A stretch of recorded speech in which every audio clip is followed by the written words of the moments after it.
Hello my beautiful people, কেমন আছো তোমরা সবাই? আশা করি সবাই খুব ভালো আছো। আর এই দেখো, বাড়িতে এসে 2 দিন থাকতে থাকতে আমি চলে গেছিলাম আজকে মামা বাড়িতে। আর আমার মামা বাড়ি মালদা মানে ওই গাজলে। তো যারা যারা মালদা থেকে দেখছো তারা অবশ্যই চিনবে। তো আমি বাস থেকে নেমে এই যে টোটো ধরে মামা বাড়ির উদ্দেশ্যে যাচ্ছিলাম। আর এই সাইডটা জানো তো, পুরোটা গ্রাম, আর এত সুন্দর লাগে দেখতে। আমার তো খুবই ভালো লাগে, যেহেতু আমি শহরে থাকি। আর এই মামা বাড়িতে আসলে আমার ভীষণ ভালো লাগে। আর এই যে মামাবাড়িতে যাচ্ছিলাম, আর এই দেখো এটাই আমার মামাবাড়ি। আর এই যে এই পুচকিটাকে দেখছো না, এটাকে বলো তো, এটা আমার ছোট্ট বুনু, এটাকে আমি চকলেট দিলাম। আর এই যে আমার বুনু এখানে, আমার বড় বোনটা এখানে টিউশন পড়াতে বসেছিল বিকেলবেলা সব স্টুডেন্টদেরকে। তো এই যে এখানে, আর মামা আমার জন্য মিষ্টি পাঠিয়েছিল। আর আমার মামার মিষ্টির দোকান যেহেতু, ওই জন্য সারাক্ষণ আমাকে মামাবাড়িতে আসলে মিষ্টিই খেতে লাগে।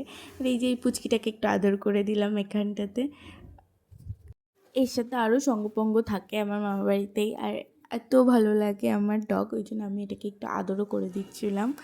তারপর সকালবেলা উঠে লুচি ভাজতে বসেছিলাম। এদিকে আমার বোনু কীভাবে লুচি বেলছিল দেখো, ও কোনোদিনও মানে লুচি বেলতেই পারে না, আমিও পারি না। তো ও বেলে দিচ্ছিলো যেমন তেমনভাবে, আর আমি এখানে ভেজে দিচ্ছিলাম।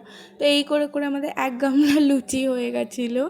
তো এই যে এখন লুচি আর কি দিয়ে খাবো, ওই জন্য এখানে চানা দিয়ে একটু ছোলার ডাল করা হয়েছিল। আর এখানে আমার ছোট্ট বুনুটাকে টিফিন দিয়ে দেওয়া হচ্ছিলো। টিফিনে ওকে আজকে লুচি আর ছোলার ডালই দিয়ে দেওয়া হয়েছিল।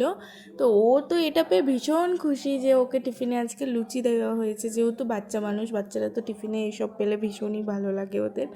তো তারপরে আমি বিকেলবেলা একটা সিঙ্গাড়া নিয়ে বসে পড়েছিলাম। শুধু সিঙ্গারাই না, এখানে একটা ওই ছানার পায়েসও খেতে বসে গেছিলাম। তো আজকে ভিডিওটা কেমন লাগলো অবশ্যই আমাকে জানিও। চলো, বাই বাই।